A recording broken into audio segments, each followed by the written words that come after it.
Tabletop Spotlight, brought to you by Dragon's Lair Comics and Fantasy.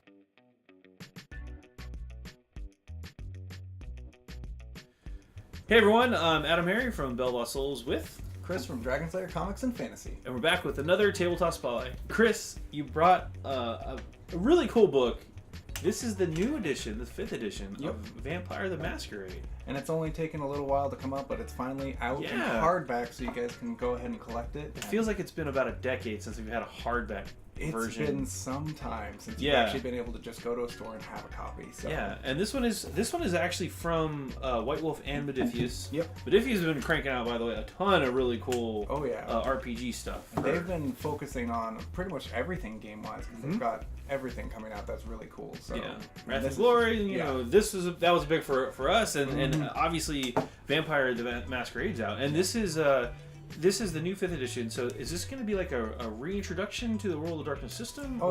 I think it'll be a nice reintroduction. They've changed a few things, but I think for most of the people who remember Vampire, this is the way to just pick it back up and get back into it. Because I do remember, like, the 4th edition, they essentially took, like, the World of Darkness core rule book, and that was, like, the world building guide rules, and then you'd buy, like, Werewolf or Vampire or what have you, as kind of supplement to that. But this is the Vampire. This is the Vampire book. It's everything you need.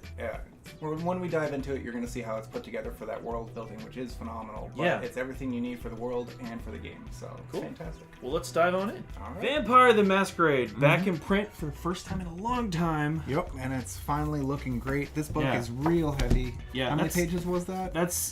It is just right around 400 pages. So.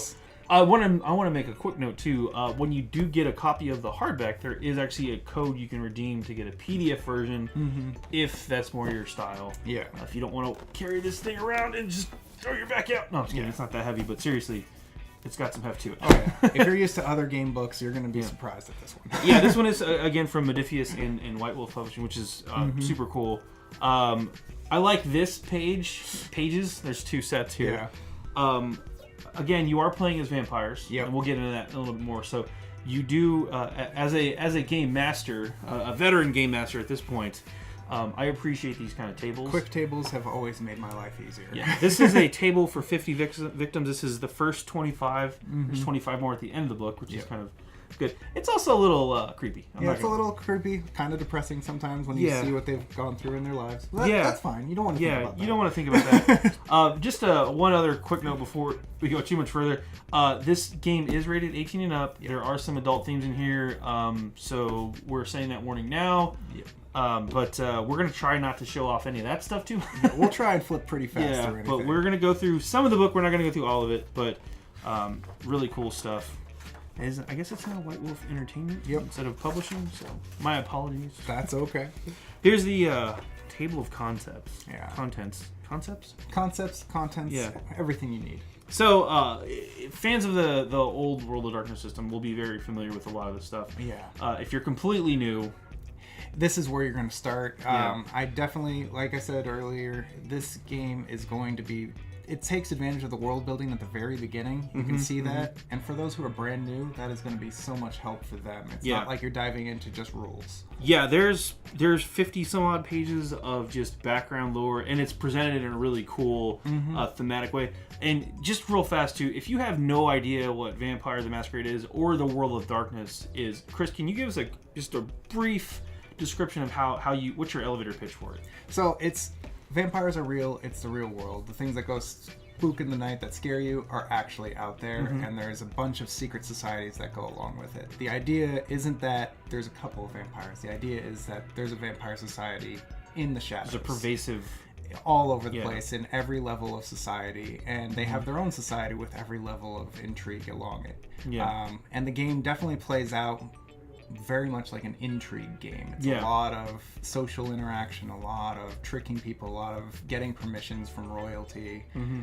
It's a bit of an old-fashioned way in the medieval scheme of hierarchies, and that juxtaposition of medieval hierarchy combined with modern society. Exactly. And I always describe it as this game is set in our world, just if you could twist it and make it, again, darker and through the Black Mirror kind of, not the future part of Black Mirror, but like the evil part, the terrifying part of it.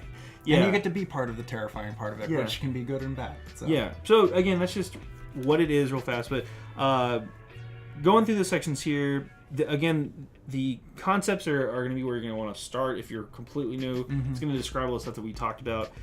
Then it's going to jump into just how the society functions, and it talks about the clans for vampire. Now, again, vampire is based on that hierarchical society, kind of medieval tones, but there are different clans. Each clan has a different kind of their shtick. Yeah, every clan's got its own unique demeanor or look or something about it. So it's just a way to divide up into different... I don't want to call it classes, but it's about as close to a class as you can. This is technically a classless game, meaning there's no like fighter, mage. Exactly. Well, mage is later, but there's no fighter, tank, healer kind of classes. This game is very... Just kind of like in real life, people can be multifaceted. Yep, and just have skills and traits that you're good at and bad at. What I also like about the World of Darkness setting, the vampire clans in particular, is if you gravitate towards a particular type of vampire archetype, so like from a movie or something, there's probably a clan in here that's close to it. For instance, one of the early vampire movies, Nosferatu,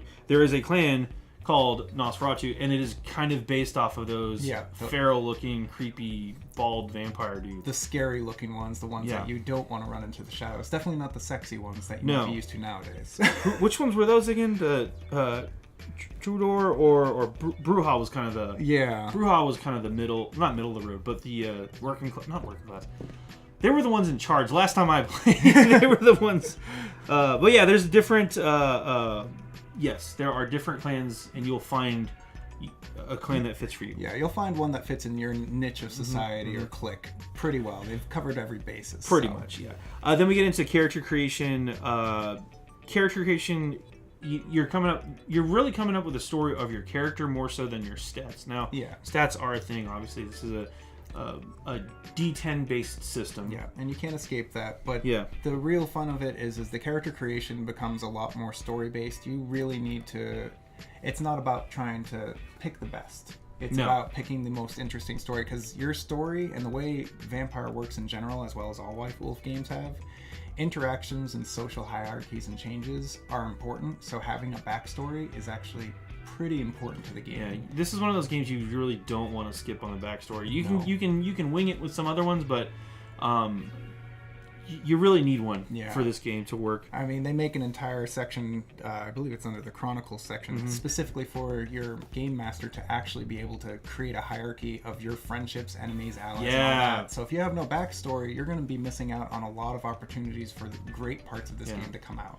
What I like about the system, what I liked about the World of Darkness systems in the past is really the more time you put into the backstory, the more you're going to get out of the game in general. So, moving on, again, this game is heavy on the narrative, but there are stats, so that's going to talk about the core attributes. Talks about the beliefs and how that all works. Then we talk about predator types, which we're going to skip through for the most part. But then it gets into other stuff with vampires and what it's like to be a vampire, how blood kind of works, why you eat stuff, people, blood. What your traits of being a vampire are, because every vampire is a little bit different. So the humanity system's kind of a big deal as well. Since you have to keep your humanity or go insane and become too hungry, there's a background stuff for the game master to take care of that for you, which I think is cleverly done. I don't want to get into too much detail about it, but there's ways that the game master can tweak when you get hungry and start losing your edge, which I think is fun. Then we get into the disciplines now. Vampires are a supernatural type of creature. There is some supernatural, aka magic type stuff or abilities they can tap into, which is what the disciplines are. And that's going to go back to a lot of those movie and book tropes that you are already familiar with. Yeah, vampires being able to move super fast, or even turn into bats, or mind control, exactly, stuff like that, or just get super strong or whatever. Anyway, there's more advanced systems too. We probably won't get into all of the core deep mechanics of the game, and then it gives some more tools and cities and stuff like that. So we're gonna jump right into some of the backstory world building aspects of the game. And what I like about this book is how they present the stuff. So a lot of the first 50 pages, right, are kind of set up like this. And it looks like stuff you'd find in the regular world. Comments and commentary from people in this world about what's going on with the darkness and the shadows around them. And that makes it feel like a tint of it could be real, you know. I like this. This is a transcript from a conversation written from the point of view of somebody just transcribing it. It's got like speaker 1, speaker 2. Yeah. But the way they present the information is really cool. There's also a bunch of hidden stuff all around the sides of these pictures. little nod real quick too. This kind of green marble background, if you remember the old books, they had that same kind of green marble back. It's the like original. You're looking at the desk of the original. So, but it's all presented this way. Not all of it, but a lot of the backstory is in this. Yeah, and you get different notes from different people, side notes, sketches, stuff like that they've been putting together. So it kind of gives you an idea as a person who already lives in the real world of what it might be like to kind of glimpse into this. It's just cool to see the juxtaposition of like typed notes versus like these old Gutenberg printed press type stuff. Oh yeah. And then you get your iPhone out there. Yeah. Sorry, your smartphone out there. Yeah. Let's be neutral there. Yeah. But yeah, it's really cool. What is this thing? I'm just kidding. Yeah. Tape. I know. No idea. Are you sure? I don't know. But anyway, then it gets into again some of the core concepts of the game. Yeah. This is like I said, almost 400 pages. We're not going to go page by page, but if you're new, this is where you're going to want to start. Yeah. And one thing to really remember, because this is a more adult-oriented game, you are generally playing a monster of some kind. What level of monster that is depends on every game group, but it's not like you guys are the heroes going to save the day. Yeah, and I want to point this out too. There's this really interesting mix of real-life photography and like digital art and more traditional art all mixed in here to make a very visually striking book, just in general. Yeah, they definitely went all in to give you every kind of example of both real life, digital life, what it would look like in our world, and give you some really good examples of it. It's got a lot of examples of play, which is super helpful. This is a fairly dense book. I'm not going to sugarcoat that fact. You don't need to read every single page, although you could. Yeah. It gives you more to work with, but you can definitely skip around to the parts you need, especially if you're just getting into it and testing it. Like I said, it's built in the modern world. You can get an idea from that. Right. It also has some this lexicon, so this is the verbiage that the vampires would use when they're talking about stuff. That would be helpful to read through. Then we get into the vampire clans, and these are going to be kind of a breakdown of what each clan, kind of honestly the tropes of that clan. And when you think of Bruja, you should be thinking of this particular these traits essentially. When you think of Nosferatu, you think of them when you think of the dark dwelling in the sewers and dangerous places. Right. And what I do appreciate is it does have sort of examples of what they dress like. These are loose examples. Chris and I were actually joking about this. If you ever saw somebody dressed like some of these examples in real life, you'd be like, red flag. No, stay away. They're specifically the Nosferatu guys, because they do look like they're... Clearly do not look well. Right. So, anyway, not all of them are like super... Wow, I'm watch out for that guy. Some of them are more subdued. Yeah, you'll find some subtle ones. The other nice thing that you'll notice with the fashion ideas that they do is it does give you kind of an idea of what kind of part of society we already live in that group would fit in. Right. Because I guarantee you a lot of these groups you're like, oh, I know somebody who looks like that or dresses like that. Yeah. And then close enough to it that it would make sense. Yeah, exactly. Again, it's if you take our current situation and just kind of twist it enough, and you can warp your reality through that lens, and you can definitely see real world parallels in here. Exactly. Speaking of real world parallels in here, they do address some of the current politics of the world. We're not going to get into all that, but it's nice to acknowledge that this book is based in reality of our world, even though it's filtered through a very different lens. Yeah. So I think they did a really good job, at least, of adding in that contextualization. You can't just ignore a lot of that, and it adds in parts of it if you want to explore that on your own. Right, and again, being a role-playing game, it's nice to have the option. You don't have to actually do all that stuff, but it deals with a lot of current cultural issues and subjects, and it makes this game feel very relevant. Yes, is what I was getting at here. So we're skipping around real fast.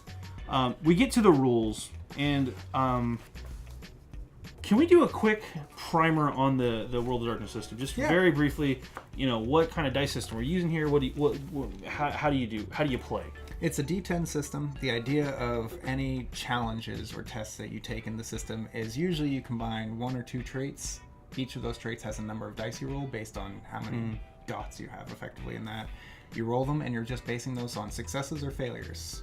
Successes are 6 through 10. If you get 2 10s, it counts as a critical success, so you get +2 for each of those. Oh, so each 10 or 2 It's got to be 10s? 2 10s. That's a critical success. Okay. Otherwise, a 10 is just a regular success. Gotcha. And then anything 5 or less is a failure. It's very straightforward, and it makes the challenges move very fast. It's not a lot of, okay, test this, test this. It's, this is your challenge, this is what you need to beat, roll it. That's it. So example, real fast. Let's say your character's got a gun and they're shooting somebody. Yep. You'd probably have your dex stat, which is 1 to 5 dots typically, and probably a firearm stat, which is represented by another 1 to 5 dots. Yep. Let's say you're 3s in both, so you would pick up 3 for your dex, 3 for your firearm stat, 3 d10s. Yep. So you'd have a total pool of 6 d10s. You would roll those 6 dice, and any 6 through 10s are successes, any 1s through 5s are misses or failures. Yep. And you're just trying to hit a target number of successes. Yep. So if I'm shooting a target that's a simple shot, I might only need 1 or 2 successes. Yep. If I'm shooting a moving target from a car and I'm trying to shoot the tire out, I'm probably going to need a couple more than just 1 or 2. And it does allow, too, one of the big things they focus on is that degree of success and degree of failure matter. Yes. So if you succeed by a lot, it can give you an advantage. If you fail, one of the cool things they added in here is that you can try and push it to succeed, but you have to take a loss for it. And that loss is something you role play out. Maybe you only missed it by a single success. The game incorporates a way to say, okay, well, you really need the success. You can go ahead and push for it, but it's going to cost you. How would you like that to be? And that's a really fun part of the game because it means that the story can move forward without just relying on dice. Right. The other thing, too, this is a very narrative game, so you know, a lot of situations you may not even need dice. That's kind of a player judgment, a DM judgment, for your game, but that's basically the core mechanic. Really, is just the D10 dice pool system, and you're trying to hit a number of successes. Yep, it's pretty straightforward. It's really easy to learn. Once you can read the character sheet and figure out how that works, you're good. Yep.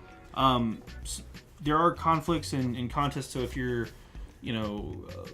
And another D&D example would be like an opposed grapple check. Exactly. You know, if you're trying to seduce somebody and they're trying to resist, stuff like that. Yeah. So there's not a save system. It's a conflict kind of resolution system. So lots of examples of how to play. There is, it's a role playing game. You can quote level up unquote. But you just get more powerful, or you gain more traits, as it were. It's not really the same way. It's not a traditional linear. I've got this new. I get more hit points. I get more stat bumps or whatever. Yeah. And for the most part, too, one of the things that you'll notice in this game is because it's focused on narrative. A lot of the things that you do gain don't change how tough you are necessarily. They just give you a little bit more flexibility because you're not going to gain 50 hit points. There's no such thing. You just have stamina and constitution effectively, and that's going to teach you how far you can push yourself. You're not going to be in some cases you can improve stuff like that, but it's not going to be as granular or defined as like it's definitely not going to be I have my level 20 paladin and I don't have to worry about anything. You're still going to be at threat from that local gangster with a gun. Because this is set in a modern set, so turns out guns hurt. Guns hurt everyone. Character creation. It goes into character creation for the game. We're not going to go through this whole system, but like we mentioned, you will need a lot. Backstory is a big deal. I will say one thing for those of you who have come from other game systems. The game system doesn't roll for anything. You simply pick your attributes, which means you pick positive and you pick negative attributes. Which is a really good way to balance out games, I find, and it definitely puts the ball in your court on what kind of character you are, as opposed to hoping that you just get a lot of lucky rolls. So follow the character creation. It's actually a really interesting way to do it. So summary sheet. Is there like an example scenario in this book? Or At the end, there's a little one that you can go through. Let's go ahead and skip over to that because, again, this book's pretty big and we're spending a lot of time talking about it already. So I would like to say if you have never played a World of Darkness game, this book does have a built-in kind of primer adventure for you. So the stuff in the back here is just giving you an idea of how to run something that's basically in the city that you're existing in, and it tells you all about that city, what's going on in there, different kinds of big activities that can happen that are easy to just be like, okay, there's a protest. This is your basic descriptions of it. Oh, what's cool about these too is like protest victims that will be there, and other difficulties that you may encounter. Yeah, systems that are there. That means what you might encounter that will make things easier or harder because you've got police around, or you don't have police, or something else could be going on. And then it just gives you a bunch of ideas of how to run a city district and what's going on with it. Something very straightforward and simple. So and then it talks about long-term campaigns, and I mentioned earlier the mapping out of the characters. Again, the backstory of your character is going to play into everything, because this is a hierarchy system. So your friends, your enemies, your acquaintances, your past is going to play a huge part in how the game plays. Yeah, for sure. Yeah, well, I mean, that's pretty much all I wanted to cover. Chris, was there anything that you wanted to point out specifically, or in the book at all? Or I think we hit pretty much all the high points here. I was gonna say, without getting into. I didn't want to give everything away, but like I said, I really like that they go really in depth with the clans for those people who are either they're returning or they're brand new. It's nice to have that level of depth on those clans and not just be like, this is a Nosferatu and then one paragraph of a description. Right. I'm happy that there's depth to it. Right. And then we didn't even talk about the different generations, but you know what? It's in stores. There's a lot to cover in this book with close to 400 pages of material to cover. So go check it out. Let's hop out for a really fast recap. Sounds good. Well, that was Vampire the Masquerade. Really great book. Pretty hefty tome of RPG goodness there for you. Well, it's loaded to the brim. I mean, you got so much art in there of varying styles, and you got all that backstory, which, I like I said, I really appreciate a game that goes out of its way when it's giving you a world to really introduce it, even if it is our world. It's just a darker version of it. It's that slightly tilt-shifted kind of darker version of our current reality, and then it's cool. I also like they're not afraid to take real world examples and say, this is what's going on, but this is how vampires would react to it and stuff like that. So I appreciate that. Even if I don't agree with everything, I still appreciate them acknowledging that stuff. Yeah, and I think when you're dealing with real world stuff, the more you can just say, okay, well, this is it in the game, I think that makes it easier for you to just dive into it. So at least you get you know the position, so you can role play with that type or against it, which is pretty cool. So anyway, that's enough talking about the meta going on here. Let's crunch some hard numbers real fast. Again, Vampire the Masquerade hardback. What's the price point in this one? It's $55 for us, and it's fantastic. I mean, if you're talking about a hardcover with this much content in it, that's a fantastic price. Yeah, and that's for how big this book is and how much stuff you're getting in here. That's makes sense. This is suggested, just a heads up, for 18 and up readers. There are some graphic things in there which we kind of skipped over on purpose, but keep that in mind. So if you are at a store or are a parent and you see like a small child flipping this, maybe scoot them in a different direction. Yeah, there's other RPGs something for that. else. But but this is the core book. Again, it's out in stores right now. Christopher, thanks for coming by. Of course. This has been another Tabletop Spotlight. I'm Adam Herring. And Chris from Dragon's Lair Comics and Fantasy. Thanks again for watching. Click to subscribe. Check out more videos. And thanks for watching.